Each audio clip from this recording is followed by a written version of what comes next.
పైన ఉన్న వాళ్ళకి పప్పు చారులు పోసి తిని 3 గంటలు రెస్ట్ తీసుకొని మళ్ళా పైకి వచ్చి మేము చదివేసాం అయిపోయింది అని చెప్పే దుర్భాగ్యానికి ఈ పెద్ద మనిషి దిగజారిపోయినాడు. ఇది కడప నియోజకవర్గంలోని ప్రతి ఒక్క మనిషి గమనిస్తా ఉంది.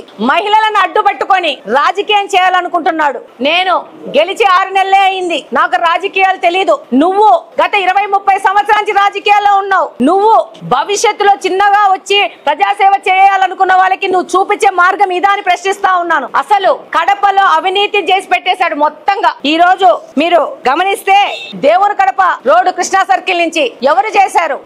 ఈ యొక్క పెద్ద మనిషికి సంబంధించిన వ్యక్తి కాదా? ఢిల్లీ పబ్లిక్ స్కూల్ దగ్గర రోడ్డు ఈ పెద్ద మనిషికి సంబంధించిన వ్యక్తే. ఈయన కుటుంబ సభ్యుడే చేసి ఈ రోజు ఆల్రెడీ 2 నెలలే అయింది ఆ రోడ్డు ఓపెన్ అయ్యి. ఆల్రెడీ క్రాక్స్ వచ్చి నాణ్యత లేని వర్క్ చేశాడు. దాని మీద చర్యల గురించి మాట్లాడుతున్నాడా?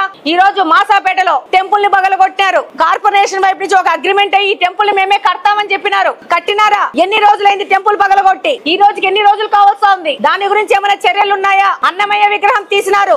ఆ రోజు అక్కడ ప్రాంతంలో ఉన్న వాళ్ళకి మేము మళ్ళా కట్టిస్తాం ఆ గుడిని, మాది బాధ్యత అని అగ్రిమెంట్ అయ్యారు. దాని గురించి ఏమైనా చర్యలు ఉన్నాయా? ఎన్ని మసీదు స్థలాలు, ఎన్ని చర్చిలు అన్యాక్రాంతం అయిపోయినాయి ఈ కడపలో, దాని మీద చర్యలు ఉన్నాయా?